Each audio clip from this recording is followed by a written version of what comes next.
vai eliminar a solidão da sua vida.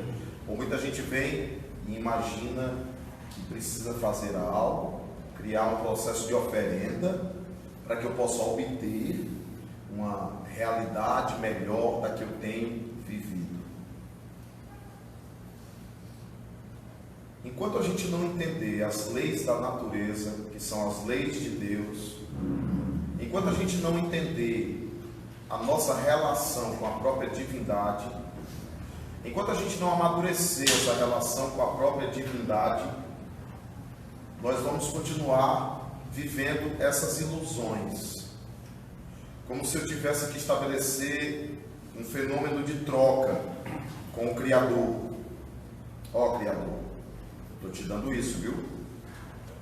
Ó Criador, eu estou oferecendo para você tal sacrifício, me devolve ele. E isso também permeia uma outra alienação e ilusão, que é essa ilusão de que eu preciso ser feliz agora, aqui, na terra.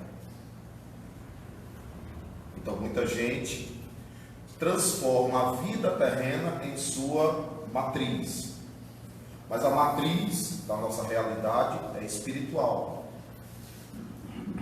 O que é da matriz terrena é nosso corpo físico. É por isso mesmo a gente vê tanta gente na sofreguidão das filas de mediunidade de cura e de mediunidade de cirurgia. Por quê? Porque as pessoas estão ainda no culto ao corpo.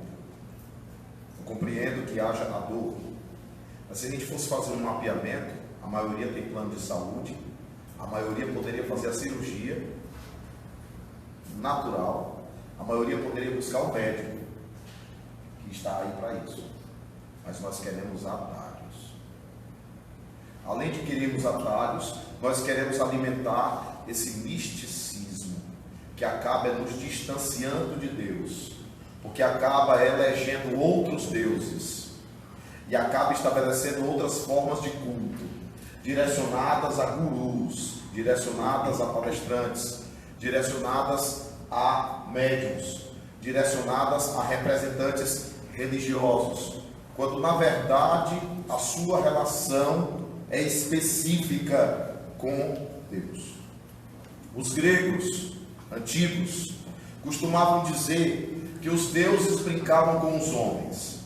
Só os deuses eram imortais e os deuses criavam em pesos aos mortais. Quem nunca ouviu falar das chamadas 12 tarefas de Hércules? Simplesmente porque ele precisava superar aquilo. Quem nunca ouviu falar das chamadas Olimpíadas? Que tem uma origem, uma base eminentemente mística, porque nas Olimpíadas eu tenho que superar a mim mesmo, eu tenho que me parecer com os deuses. Então eu tinha que superar inclusive os limites do meu corpo físico, do meu organismo, para poder provar que eu, homem grego, era capaz de alguma forma de transgredir o limite imposto pelas deidades, pelas divindades. Esse arquétipo, esse inconsciente coletivo da Grécia ainda permanece no nosso interior, quando a gente diz assim: ah, tal coisa não está acontecendo na minha vida porque Deus não quer, ou tal coisa está acontecendo na vida porque Deus o quis. Eu tenho ouvido das pessoas muitas coisas nesse sentido.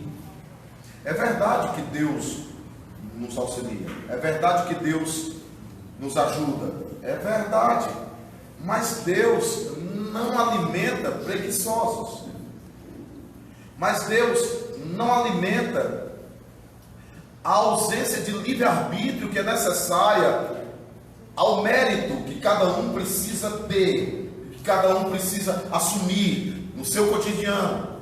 Então, desse modo, eu preciso saber para onde o meu livre-arbítrio está me levando também. Beleza, eu sei, tudo bem, nós não temos esse livre-arbítrio todo. Também é ilusória essa visão de que temos tanto livre-arbítrio assim. Nosso organismo físico ainda está radicado a um planeta de expiações e provas. Isso impinge ao nosso corpo físico determinadas leis orgânicas, bioquímicas, psicoquímicas que nós não vamos conseguir alterar. Tem um livro chamado Decepcionados com Deus. O nome do livro é Decepcionados com Deus. Porque houve pessoas que prometeram às outras pessoas uma vida de sucesso se elas adorassem a Deus de tal ou tal modo, se elas fizessem esse ou aquele voto. E na verdade isso não aconteceu na vida dessas pessoas. E quando essa resposta não veio, essa resposta mística, essa resposta mágica, essa resposta imediatista, quando ela não apareceu na vida da pessoa, a pessoa passou a descrer de Deus. Eu esbarrei com muitas mães que disseram: olha, Deus não existe. Porque se ele existisse, ele não tinha tirado meu filho de mim. Eu esbarrei com muitas mães de mal com Deus. Por quê? Porque elas imaginavam um ditador, elas imaginavam um rei absolutista, elas imaginavam um autocrata do universo, que define tudo. Desconhecendo que o Filho, como Espírito, como alma imortal, traçou um roteiro, uma arquitetura de vida, em que ele só teria 12 anos de vida, por necessidade de natureza espiritual. Volto a dizer, enquanto o nosso olhar estiver matriciando, ou estiver criando como matriz a matéria, a base da matéria, essa vida terrena aqui, enquanto a vida terrena for essa matriz, nós vamos continuar sofrendo e vamos continuar duelando com Deus. Porque não está aqui a base de explicação. Jesus ficava dizendo: meu reino não é deste mundo, meu reino não é deste mundo, meu reino não é deste mundo. E a gente não entendeu ainda. Olha, se o reino não é deste mundo, até as leis não são deste mundo. Elas regulam princípios de natureza espiritual, que escapam a esse materialismo que eu quero atribuir até para Deus, até para as religiões, até para a espiritualidade. Porque os espíritas não escapam disso não, ficam querendo fazer dos espíritos seus serviçais. Doutor Bezerra, faz isso por mim. Falange médica do espaço, cuida de mim. André Luiz, faz isso aqui por mim. Ô Sheila, cuida de mim. E os espíritos estão dizendo todo tempo assim: cuide de você. Você tem cuidado de você. O livre-arbítrio é tão importante que até para liberar um processo de atuação fluídica ostensiva de Jesus, quando alguém chegava para Jesus e dizia assim: Senhor, eu quero que tu me cures. Aí Jesus diz assim: tu queres que eu te cure?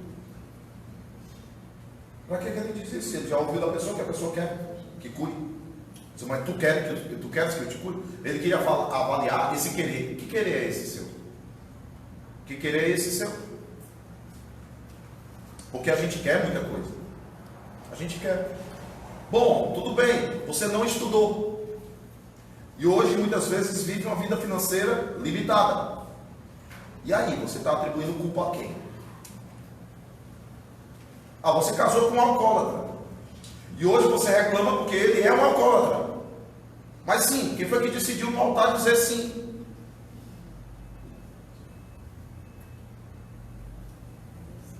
Ah, mas você usou drogas.